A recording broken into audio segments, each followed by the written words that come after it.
Immanuel Kant एक महान German philosopher थे जिन्होंने 18वीं सदी में काफी प्रभाव छोड़ा। उनके विचारों ने मानवीय ज्ञान, नीतिशास्त्र और सौंदर्य शास्त्र की समझ को नए सिरे से परिभाषित किया। कांट का आलोचनात्मक दर्शन खासा प्रसिद्ध है, जिसमें उन्होंने तर्क, अनुभव और नैतिकता की गहराई से जांच की। उनका मानना था कि सही और गलत के बीच का निर्धारण हमारे नैतिक कर्तव्यों से होना चाहिए। कांट के फिलॉसफी ने आधुनिक विचारों पर गहरा असर डाला है और आज भी उनके विचार महत्वपूर्ण हैं। आइए जानते हैं उनके कुछ उच्च विचार। यह आपकी जिंदगी बदल देगा। चलिए शुरू करते हैं। हमारे सभी ज्ञान इंद्रियों से शुरू होते हैं, उसके बाद समझने की ओर जाते हैं और तर्क से समाप्त होते हैं। तर्क से ऊंचा कुछ भी नहीं है। इमैनुअल कांट का यह कथन ज्ञान की प्रक्रिया को बताता है। यह कहना है कि हम जो कुछ भी जानते हैं वो हमारी 5 इंद्रियों दृष्टि, श्रवण, स्पर्श, स्वाद और गंध के जरिए आरंभ होता है। पहले हम इंद्रियों से जानकारी प्राप्त करते हैं, फिर हम उस जानकारी को समझने की कोशिश करते हैं और अंत में हम तर्क के द्वारा उसकी व्याख्या करते हैं। कांट के अनुसार तर्क ज्ञान की सर्वोच्च सीमा है, यानी सच्चाई तक पहुंचने का अंतिम मार्ग है। उनके लिए तर्क ही सबसे ऊंचा है और उससे बढ़कर कुछ भी नहीं। इसमें कोई शक नहीं कि हमारा सारा ज्ञान अनुभव से शुरू होता है। इसका मतलब ये है, जो कुछ भी हम जानते हैं वो हमारे अनुभव से ही आरंभ होता है। मतलब कि हमारी सारी जानकारी और समझ इस दुनिया में हम जो कुछ भी देखते, सुनते, महसूस करते हैं उससे मिलती है। कांट का कहना है कि बिना अनुभव के हमारे पास कोई ज्ञान नहीं होता। हम अपने चारों ओर की चीजों का अनुभव करते हुए ही सीखते और समझते हैं। सिद्धांतवाद की मृत्यु नैतिकता का जन्म है। इस कथन का मतलब है कि जब हम बस सिद्धांतों को बिना सोचे समझे फॉलो करना छोड़ देते हैं और जब हम हर परिस्थिति में सोच समझकर सच्चाई और सही बात का अनुसरण करते हैं, तब असली नैतिकता का विकास होता है। सिद्धांत केवल नियमों के सेट की तरह होते हैं जिन्हें बिना किसी बदलाव के मान लिया जाता है, लेकिन नैतिकता उस समझ को दर्शाती है जिसमें हर व्यक्तिगत परिस्थिति में सही और गलत में फर्क करने का विवेक होता है।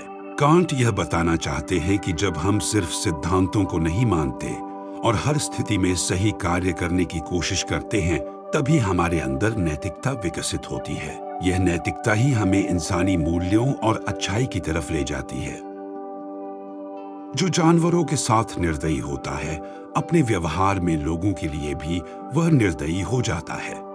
इसका मतलब है, जो व्यक्ति जानवरों के प्रति क्रूरता दिखाता है, वह समय के साथ साथ इंसानों के प्रति भी कठोर और निर्दयी बन सकता है। इसके पीछे विचार यह है कि करुणा और सहानुभूति की भावनाएं सार्वभौमिक होती हैं और जो लोग इन्हें किसी भी प्राणी के प्रति नहीं दिखाते, वे इंसानों के प्रति भी उसी तरह का व्यवहार करने लगते हैं।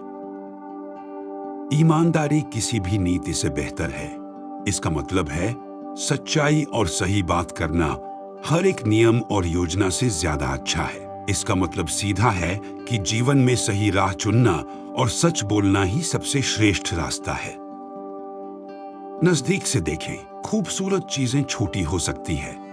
ये कथन हमें बताता है कि अगर हम ध्यान से देखें तो छोटी चीजों में भी बड़ी खूबसूरती मिल सकती है। इसका मतलब ये है कि अक्सर हम बड़ी चीजों में ही खूबसूरती ढूंढते हैं, लेकिन सुंदरता छोटी और सादा चीजों में भी हो सकती है। बस उसे पहचानने के लिए ध्यान से देखने की जरूरत होती है। आदमी को अनुशासित होना चाहिए क्योंकि वह स्वभाव से कच्चा और जंगली होता है। इस कथन का सरल अर्थ है कि इंसान को अनुशासन में रहना चाहिए क्योंकि उसकी प्रकृति में कहीं न कहीं असंयमित और बर्बर गुण होते हैं। इमैनुअल कांट के अनुसार अनुशासन उसे सही दिशा में ले जाने में मदद करता है। 2 चीजें हैं जिनका अर्थ जरूरी नहीं है, एक संगीत है और दूसरा हास्य।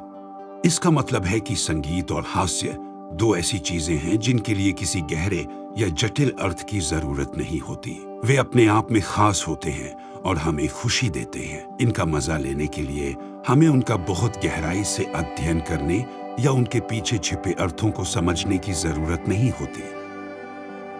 ये संदेह से परे है कि हमारे सभी ज्ञान अनुभव के साथ ही शुरू होते हैं। इसका साधारण अर्थ है कि हम जो कुछ भी जानते हैं वह हमारे व्यक्तिगत अनुभवों से शुरू होता है। अगर हम कुछ नया सीखते हैं तो वह सीखना भी हमारे अनुभव से जुड़ा हुआ होता है। जो चीजें हम देखते, सुनते, छूते या महसूस करते हैं, उन्हीं से हमारी समझ और ज्ञान की नींव बनती है।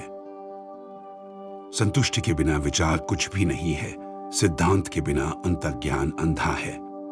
इसका सीधा अर्थ है कि सिर्फ सोचना ही काफी नहीं है, उसके साथ संतोष या समाधान की भावना भी जरूरी है, ताकि हमारे विचारों का कोई मूल्य हो। इसी तरह अगर हम कुछ भी बिना सोचे समझे सिर्फ महसूस करते रहे तो वह अनुभूति भी बेकार है, क्योंकि उसकी कोई दिशा नहीं होती। हमें अपनी सोच और अनुभूति को सिद्धांतों के आधार पर चलाना चाहिए, ताकि हमारा ज्ञान सही दिशा में विकसित हो सके। उम्मीद है कि इन विचारों ने आपको नई सोच की दिशा में प्रेरित किया होगा और आपके जीवन में सकारात्मक परिवर्तन की नींव रखी होगी। अगर आपको यह वीडियो अच्छा लगा हो तो हमारे वीडियो को लाइक करें और हमारे चैनल को सब्सक्राइब करें और बेल आइकॉन दबाएं और अपने दोस्तों के साथ जरूर शेयर करें। और आप भी अपने विचार कमेंट सेक्शन में जरूर बताएं। मिलते हैं अगले वीडियो में। धन्यवाद।